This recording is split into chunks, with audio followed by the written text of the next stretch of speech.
Arabe du futur, les cahiers d'Esther. Et voici un nouveau personnage pour Riyad Sattouf qui nous enchante, qui enchante des milliers de lecteurs. Mais votre personnage est complètement inattendu. Il s'appelle Vincent Lacoste. Les aventures de Vincent Lacoste. Comment vous en arrivez à nous raconter ce comédien qu'on adore, qui a joué déjà dans 30 films? Non, mais c'est... Alors, il se trouve que... Moi, j'ai fait des bandes dessinées pendant de nombreuses années. Et un jour, j'ai attiré l'attention d'une productrice qui s'appelait Anne-Dominique Toussaint. Et elle m'a proposé de faire un film de cinéma. Et donc moi, j'ai voulu faire un film sur des jeunes, avec que des jeunes comédiens débutants. Et ce film s'appelait Les Beaux Gosses. Il est sorti en 2008. Ouais. En On 2010. va voir d'ailleurs un peu quelques images passées de ces Beaux Voilà. Gosses. Et pour jouer le premier rôle de ce film, j'ai choisi un jeune ado qui n'avait jamais pensé à faire du cinéma, qui n'avait jamais eu la moindre ambition artistique, le moindre désir de devenir acteur. Et je l'ai choisi parce qu'il me plaisait dans son apparence, dans sa façon de parler, dans son autodérision. Mais c'était pas un comédien, c'était pas du tout un acteur. Et il s'appelait Vincent Lacoste, c'était un jeune débutant. Et je suis resté ami avec lui de nombreuses années. Voilà, toutes ces années, il a grandi et j'ai observé son parcours. Je l'ai observé devenir de plus en plus... sûr de lui et de plus en plus acteur, et j'avais envie de raconter comment l'art peut épanouir un individu et comment on n'est pas obligé d'être extraordinaire dès le départ pour avoir un destin. Riyad, vous racontez dans cette BD formidable, au départ, il n'est pas du tout fait pour ça. Le premier casting, il veut vous faire Scarface, mais bon... Il vient du 18e arrondissement, autrement dit, il vient de nulle part, il n'a jamais fait de cinéma. Mais moi, ce qui me plaisait beaucoup avec lui, déjà, c'était cette espèce de naïveté et d'innocence et son absence moi, je l'ai déjà dit, mais son absence d'ambition. C'est-à-dire qu'il n'avait pas envie d'être acteur. Et donc ça, c'était excellent, parce que souvent, les gens qui ont trop envie de quelque chose, c'est un peu effrayant. On se dit que, est-ce que ça cache pas quelque chose? C'est-à-dire, lui, il était... un peu nonchalant, mou, avec sa petite bouche de tuteur, comme ça, et puis il parlait bougonnait. Pardon, Riyad, vous avez dit une bouche de têteur. De têteur, tout à fait. C'est ça, oui. C'est un petit peu comme la vôtre, Patrick. Ah oui. Non. Merci, enfin vraiment. Je vois, effectivement, vous l'avez représenté, la bouche de têteur, on voit d'ailleurs sur le dessin. Ça, c'est la bouche des petits-enfants qui ont un petit peu là. Donc il avait un côté à la fois très enfantin et en même temps très ado. Je trouvais qu'il était un peu trop beau, moi, pour le rôle, personnellement, parce que je voulais que des gens avec des tronches pas possibles, un peu comme l'ado que j'étais à 14 ans. Oui. C'est-à-dire un peu moche. Là, vous avez carrément dit, je veux des moches, je veux faire un casting de moches. C'était très difficile d'expliquer ça aux personnes du casting, parce que la plupart des gens qui veulent devenir acteurs ou qui postulent pour être comédien sont des gens à qui on a dit, qu'est-ce que t'es beau, tu pourrais être acteur, par exemple. Oui. Moi, je voulais que des gens qui ressemblaient à des gens de la vraie vie, quoi, la tête que j'avais à 14 ans, voilà, un peu voilà, exactement. Hein? Là, vous avez dit, je m'appelle Riyad Sattouf, je rêvais d'être populaire, mais j'étais moche. Oui, c'est ça, mais je voulais des acteurs qui appartenaient à ma catégorie. Et on les a trouvés, justement, on a fait un casting sauvage, c'est-à-dire on allait dans le milieu naturel chercher les jeunes là où ils se trouvent, c'est-à-dire dans les cantines de leur collège ou devant les... Voilà, et j'avais fait des petits dessins aux responsables du casting, en leur disant, je veux ce type de tête, je veux des jeunes qui sont comme ça, ou des mecs avec des oreilles ou des coiffures bizarres, etc. Donc, à un moment, ils m'ont ramené plein de photos de jeunes. J'ai choisi mes comédiens comme ça. Oui, et alors lui, il ne se doute pas évidemment de tout ce qui va arriver. Et voilà même qu'il se pète le genou d'ailleurs à un moment donné. Faut pas trop divulgacher tout ce qui va se passer. Oui, mais c'est quand même un peu bête. Non, mais alors, surtout, en dansant, c'est un genre de truc. Hein. Alors, ce livre aussi, c'est vraiment ce qui me plaisait beaucoup, c'est de raconter aussi comment une vie entière, un parcours entier peut se définir sur un hasard ou sur un accident, en fait. Vincent, c'est vraiment clairement un acteur qui est devenu parmi les acteurs les plus talentueux de sa génération. Qu'on l'aime ou qu'on l'aime pas, on doit reconnaître qu'il est excellent dans ses rôles. On le voit en vrai, voilà. En vrai. Il n'a plus la bouche de tuteur, là. Si, un petit peu quand même. Et comment, justement... Ça s'est joué sur rien, sur un hasard. Il a failli pas être pris parce qu'en effet, il s'est blessé. Il a failli pas être pris parce qu'il n'avait pas renvoyé le papier. Puis vous en aviez choisi un autre qui était insupportable. Ouais, j'en avais rencontré un qui était très drôle et je l'ai viré parce qu'il était odieux, en fait. Il était grossier et tout, donc j'ai préféré... Donc s'il n'avait pas été odieux, grossier, c'est lui que vous auriez pris et Lacoste n'aurait pas fait de carrière. Oui, mais on peut refaire l'histoire avec des signes. Hein. Si j'avais mesuré 1m90 et que j'avais été musclé, j'aurais joué dans Expandables, je ne serais pas en train de vous parler là de mon livre sur les moches. Donc on peut toujours refaire l'histoire. Mais ce qui est drôle, c'est que c'est grâce à vous qu'il devient ce qu'il est. Mais quelque part, c'est un peu comme votre fils. Vous êtes inquiet pour lui, vous dites tout à ça, oh là là, s'il devient populaire, il va se droguer, il va lui arriver des trucs, j'ai peur pour lui. Non, oui, en fait, surtout, c'est parce qu'il était enfant encore, c'était un ado. Et je me 14 ans, voilà, 14 ans. Il avait 14 ans et je me sentais responsable de l'avoir pris dans sa cantine et de l'avoir mis dans mon film. Et j'avais peur qu'en effet, qu'il sombre dans l'alcool, dans la drogue, dans la délinquance, parce que ce film aurait gâché sa vie. Donc je le surveillais à fond.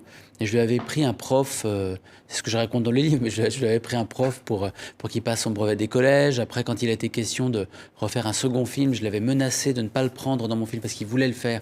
Je lui ai dit, je te prends pas si t'as pas ton bac. Donc il a bossé comme un taré pour avoir son bac. Vous avez été dur avec lui, Yann. Oui, mais bon, maintenant regardez. Oui. Regardez comme il est épanoui. Il est épanoui, on dirait un jeune poney fringant. Regardez comme c'est. Donc voilà. Ça y est, il ressemble de plus en plus à Al Pacino. C'est-à-dire le premier truc qu'il avait en lui. Ça, je vous laisse votre appréciation. Non, mais c'est vrai que voilà. Alors, maintenant, il est devenu adulte. Il est beaucoup plus cinéphile que moi. Il est beaucoup plus.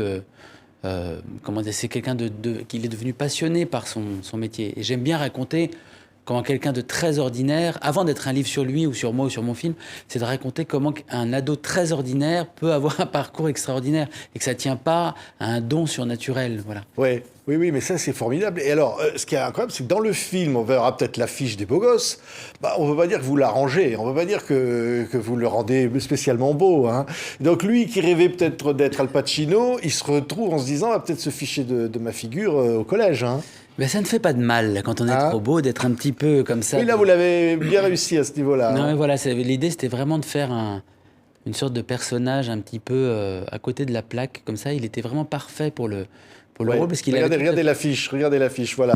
Il avait tout à fait compris ce que j'attendais de lui. Et c'était aussi ça, une des choses qui a fait que je l'ai choisi, c'est qu'il avait, à la fois, il aurait préféré sans doute jouer le rôle d'un jeune séducteur, comme dans les séries, comme dans American Pie ou dans les films comme ça. Et en même temps, il voyait ce qu'il y avait de rigolo à son état d'ado un peu nigaud qui fait et il l'a exploité au mieux. Il avait déjà une grande intelligence d'acteur, je trouve. Oui. Alors c'est quoi? C'est votre Antoine Doinel à vous, Riyad? Parce que, on va le dire, vous le racontez, parce que ce livre, c'est aussi quelque part, c'est votre double un peu. Et vous racontez combien vous êtes passionné, évidemment, par Truffaut, les 400 coups. Oui, c'est ça qui vous inspire. Bah oui, c'est vrai que j'ai fait ce livre aussi pour les gens qui connaissent pas mes BD, qui connaissent pas Vincent, qui connaissent pas mes films, pour que voilà, qu'ils comprennent l'histoire. Et moi, en effet, j'ai commencé ma vie, j'étais pas d'un milieu culturel très élevé, et en fait, j'ai découvert Truffaut, les cinémas de François Truffaut, par Rencontre du troisième type de Steven Spielberg. Parce qu'il faut savoir que François Truffaut joue un rôle dedans. Oui. J'ai découvert. Vous rêviez de faire de la science-fiction. Voilà, et j'ai découvert les films de Truffaut. Comme ça, et justement, les plus grands films de Truffaut, selon moi, ceux que je préfère, c'est sa série des Antoine Doinel, qui commence avec les 400 coups, où il y a ce jeune acteur, Jean-Pierre Léaud, qui est brillantissime, etc. Et il le suit sur plusieurs films, et il grandit, donc ce Jean-Pierre Léaud vieillit de film en film. Et donc il y a Baiser volé, Domicile conjugal, L'amour en fuite, etc.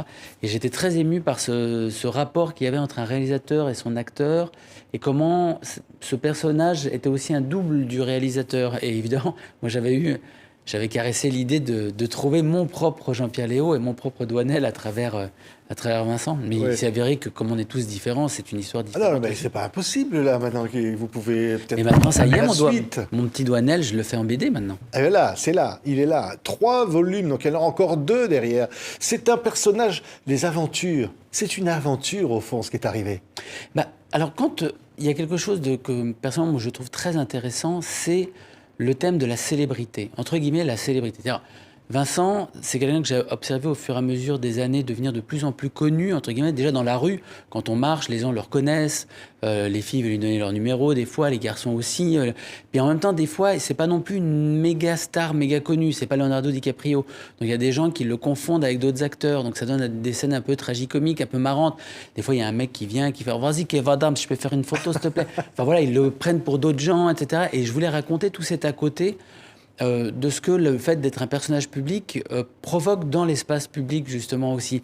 Comment ça donne des responsabilités, mais aussi des devoirs, un pouvoir sur les autres, etc. Et c'est très rigolo à observer, je trouve. Parce que ça parle beaucoup de l'être humain c'est même politique, en fait. Comment on influence les autres par son... Et puis c'est votre regard, et puis c'est lui aussi qui raconte aussi, quelque part, à travers votre plume. Bah, l'idée, c'était surtout de ne pas faire une bande dessinée géographique. Voilà, l'idée, c'était d'être un peu rentre-dedans et un peu trash par moment, de ne pas se cirer les pompes. Donc, il y a des choses un peu dures par moment aussi, et des trucs...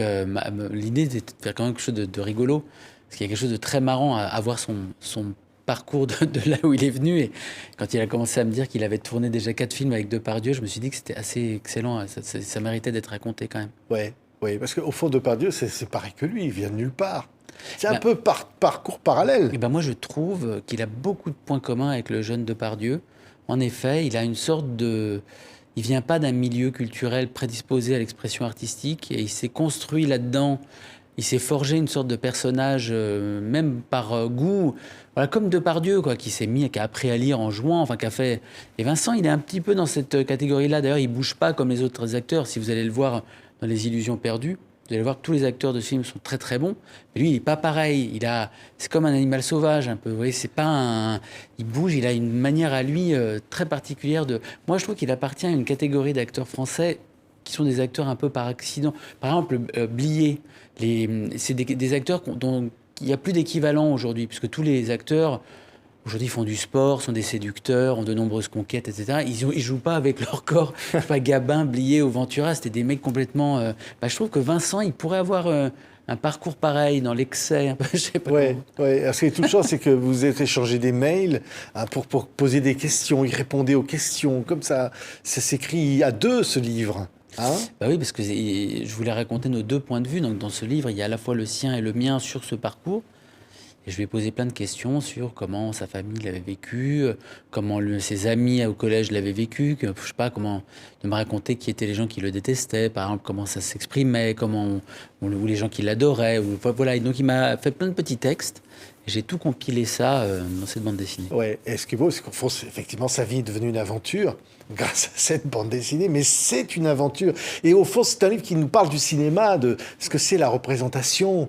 Comment on passe de l'autre côté, quoi. Mais quand est-ce qu'on est soi-même ou qu'on est un autre? Ben je sais, moi quand je fais l'Arabe du futur, par exemple, j'emmène mes lecteurs, j'essaye d'emmener mes lecteurs dans un voyage au Moyen-Orient, dans les choses que j'ai vues. Quand je fais les Cahiers d'Esther, c'est un voyage où j'essaie d'emmener mon lecteur dans le monde des jeunes filles que je ne connais pas du tout, enfin qui n'est pas le mien, donc que je fais avec cette jeune fille.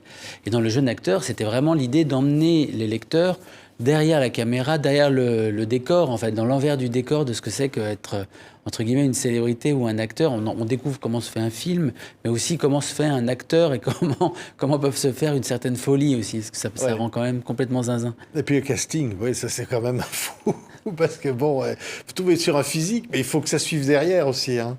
C'est ça, oui. C'est-à-dire que plus les jeunes que je cherchais avaient des bons physiques, moins ils étaient talentueux. C'était ça le problème.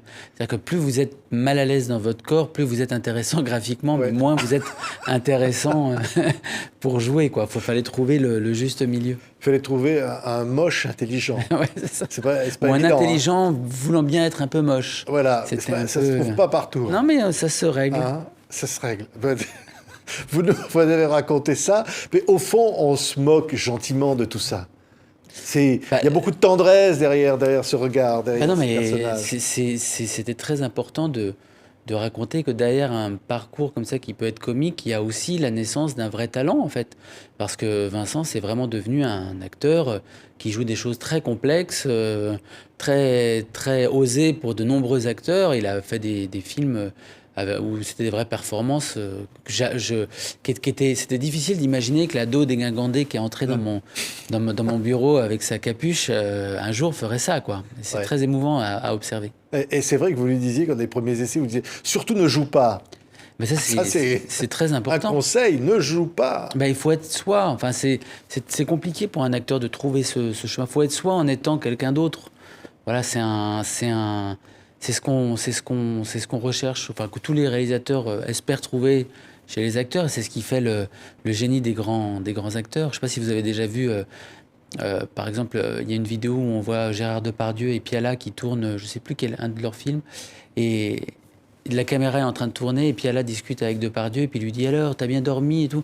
Puis il lui dit « Oh, j'ai pas trop, j'étais pas, non, pas très bien et tout. » Et puis en fait, dans la discussion, il passe devant la caméra et il fait la scène qu'il était censé jouer. Il fait « Alors, qu'est-ce qui se passe ?» Et en fait, on ne voit pas de différence entre le gars qui est en train de parler à son réalisateur et la scène qu'il fait comme ça. C'est lui tout le temps, en fait. Et ça, c'est la marque, selon moi, vraiment des génies. Merci beaucoup. C'est Le Jeune Acteur, volume 1. Il y en aura 2, il y en aura 3.